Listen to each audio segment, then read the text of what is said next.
Bom, hoje vamos falar com a doutora Maitê, que é endocrinologista. Como vai? Tudo bem? Bem-vinda. Obrigada. Vamos falar sobre distúrbios de crescimento. Vamos começar falando da infância, porque quando a gente fala em hormônio do crescimento, a gente vai chegar já nesse ponto, tem muito adulto que acha que essa é a saída para emagrecer, né? E que consequência que isso tem? Vamos falar já. Mas para os pais ficarem atentos, às vezes acontece isso. Na mesma sala de aula tem crianças menorzinhas e crianças muito mais altas. O que é normal para cada criança? O que é o esperado por um médico, doutora? Então, assim, realmente, isso é um fator. Na escola, a menorzinha da fila já é para se atentar. Mas, na verdade, Kátia, depende de fatores hormonais, depende da genética, que é o pai e a mãe, e depende de doenças e vitaminas. A gente tem mais de 25 causas na infância que vão fazer a criança ir crescendo e atingir um alvo. O que é esse alvo? É pegar, por exemplo, o menino, a altura do pai, mais a altura da mãe acrescida do número 13 e soma e divide por 2. Tem uns cálculos que a gente faz no consultório para saber a média. Porque se tem dois pais baixinhos, quer ser um goleiro, não tem como. Vai dar certo. Né? Apesar que a gente vê que as crianças parecem que estão cada dia mais altas, né? E é verdade, a estatura do brasileiro está subindo mesmo, né? Aumentou. Você vê crianças de 8, 9, 10 anos que são muito altas. Muito altas. Eu lembro que a gente era uns cotocos, mas tudo bem. As meninas menstruavam mais tarde também. Hoje as meninas estão menstruando cada dia mais cedo, né? E isso é um fator que a gente tem que bloquear, Kátia. Então, por exemplo, tem menina no consultório que chega com 6, 7 aninhos, já está com a maminha, os pelinhos. Isso quer dizer que no máximo em 2 anos vai menstruar, né? E depois que menstrua, só cresce de 2 a 4, 5 centímetros nos próximos 2 anos. Então, a gente tem que bloquear essa menstruação para que a menina consiga atingir o máximo do alvo dela. Então, a menina menstruou, nos próximos 2 anos, ela vai crescer 5 centímetros no máximo. No máximo. Por isso que você começa a desenvolver antes, você bloqueia. Então, mas aí vem outro problema, que muitas vezes falta informação para os pais sobre isso. Sim. Quando a gente fala numa menina de 9 anos, 10 anos menstruando, eu acho que é muito cedo. Até para a cabecinha, né, Kátia? É uma coisa tão chata para uma criança. Ela pensa como uma criança. Quer dizer, será que está acostumada? Porque vai ter cólica, vai ter que saber direitinho fazer a higienização. Sim. É uma criança que quer brincar. Não quer brincar de ser grande nesse sentido ainda. O que os pais têm que ficar atentos? Quais são as consequências de se barrar o aparecimento da menstruação? Então, se a menina menstruar com 6, 7 anos, não tem problema fisiologicamente falando. Ela vai menstruar, vai ovular antes e vai ter uma menopausa precoce. Só que o problema é justamente você atrasar, para quê? Porque ela cresça mais. Porque a gente tem o hormônio de crescimento, as vitaminas, tudo para poder crescer. Só que esses hormônios sexuais, eles fazem bloquear. Então, a gente tem que ter na hora certa. Por exemplo, se você também tem uma puberdade depois do tempo, tipo 13, 14 anos ainda não menstruou, também prejudica o crescimento. Então é a puberdade tardia. Eu menstruei com 16. Muito tarde. Muito tarde. As minhas irmãs, a Carla menstruou com 10 anos, a minha irmã acho que com 12, 13, a Karen. Então, quer dizer, eu fui a mais tardia.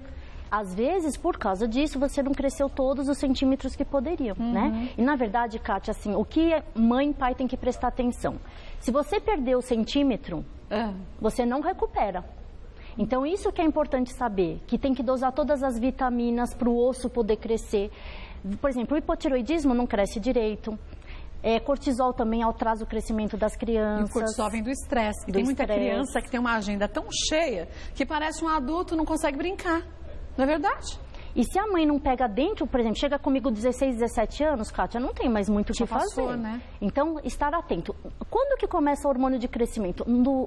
Quando nasceu até 2 anos, não tem hormônio de crescimento funcionando, não é engraçado? Até os 2 anos não tem? Aí depende da alimentação, por isso que o leite materno é muito importante, dosar as vitaminas das crianças. E que alimentos que ajudam a criança a ter um crescimento ideal?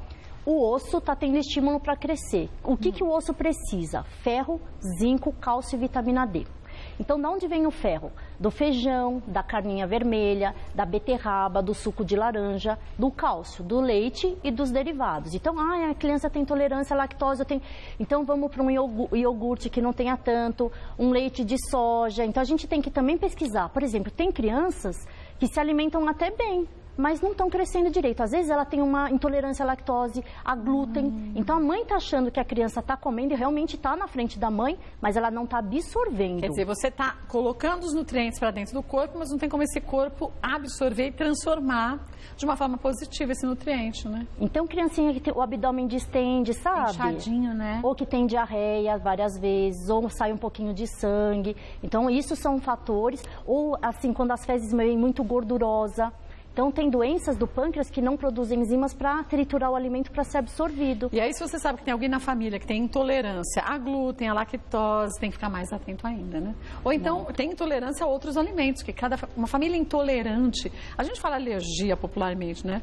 Isso pode ser que cada integrante da família tenha intolerância ou alergia a alimentos diferentes, né? Existe até, por exemplo, uma anemia que chama intrínseca, que não tem absorção de ácido fólico, vitamina B12, que é super importante para o crescimento. Então, você tem que dar em gotinha, você tem que fazer suplementação. Né? Vamos para um mito ou verdade? Ó, primeiro deles, vamos ver qual é.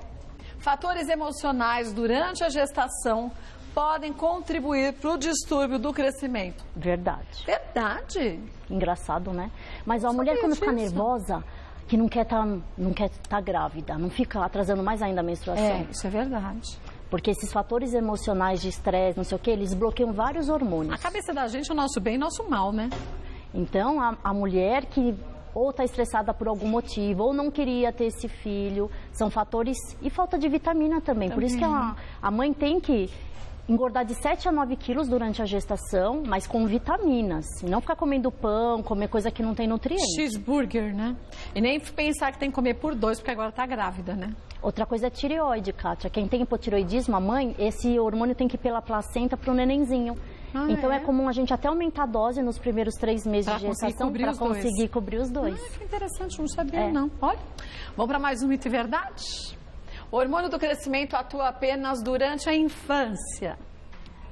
É, verdade. Verdade, mas aí que tem o que você falou pra mim, né? É, porque tem adulto tomando hormônio do crescimento que diz que acelera o metabolismo, mas se não é natural, na nossa idade, sei lá, se você em casa tem 30, tem 40, tem 50 anos, ter o hormônio do crescimento, a gente tomando, isso não pode trazer algum prejuízo? Sim, Kátia. E aí é bem legal a gente falar isso aqui para a maioria do público, porque o GH, ele é feito para crescer.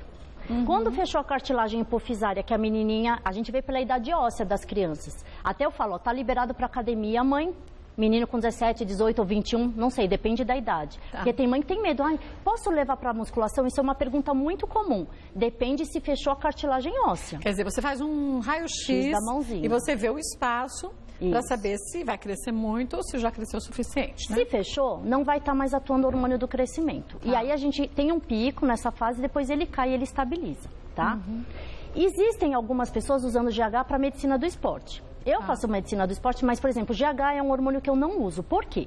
Ele realmente é sensacional, Kátia. Ele seca a gordura, ele aumenta a massa muscular, aumenta a estrutura óssea. Eu vi um senhor de 70 anos, parecia que tinha uns 40 e pouco. Você fala, gente, é um milagre da tecnologia, né? Porém, qual é o problema do GH em adulto? Se você tem uma genética de um câncer na família, essa célula está dormindo, o GH vai ativar... Acorda ela. Acorda e ela pode começar a procriar, que nem procria tudo, as células da musculatura, do osso. Então, é perigoso que você pode gerar um câncer nessa pessoa adulta usando GH. Quer dizer, se eu poderia ter um câncer aos 90 anos, eu posso ter aos 60, 50 e poucos. Então, não vale a pena, né, Kátia? Eu acho que nada. Não.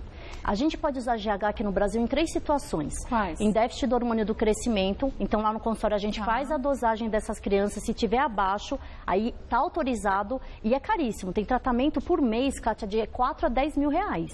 O quê? O tratamento de GH é caríssimo. Vixe, é melhor ficar menorzinho. Mas o SUS libera pra gente. Então tudo bem. Então, a gente de 4 a 10 mil, quem tem esse dinheiro por mês? Por mês, dá Kátia. até calor, né, gente? E não é assim, você vai usar isso a infância inteira. Então, menina. Mas a gente tem os protocolos, o SUS libera e consegue. Então menos mal. Outra doença para que as eles crianças, hein, gente? Crianças. Quando indicado.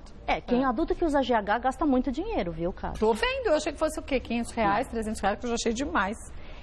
Criancinhas que têm síndrome de Turner, é uma doença genética que não cresce direito. E para HIV, eles têm lipodistrofia, eles têm a perda da musculatura. Então, em alguns casos mais graves, o SUS também libera o GH para pessoas que têm HIV. Quer dizer, estão tão debilitados nesse sentido que aquela história de custo-benefício vai ser muito maior o benefício, né? Mas para quem não tem nenhuma doença, é proibido usar.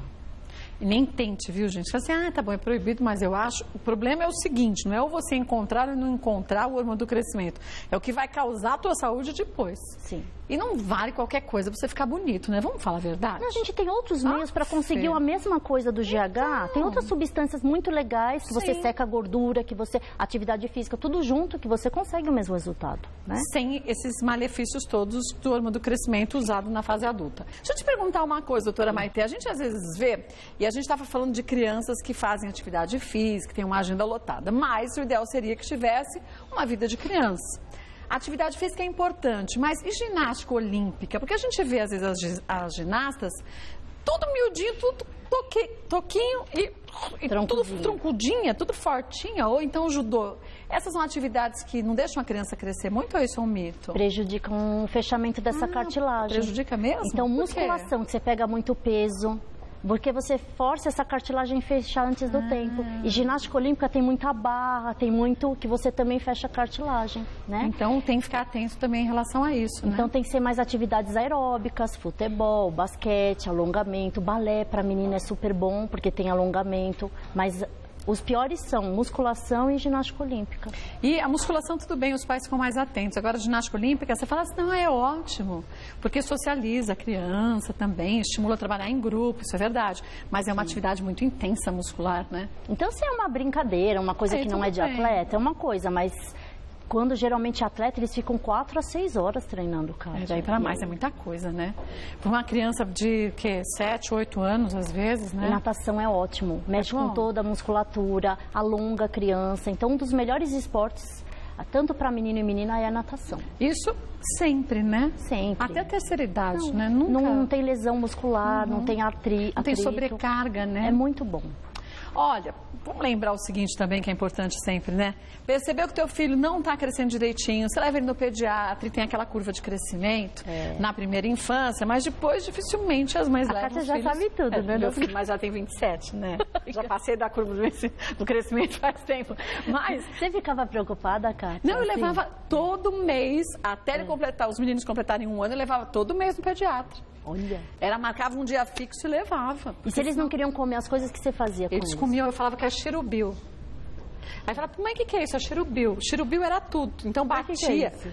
Nada. Então um dia o xirubil era espinafre, outro dia o xirubil era carne. E aí batia, às vezes fazia uma sopa, ou fazia suco, e punha sempre alguma coisa vermelha, porque eles achavam que era morango. E era beterraba e outras coisas eles comiam. O xirubil. Xirubil.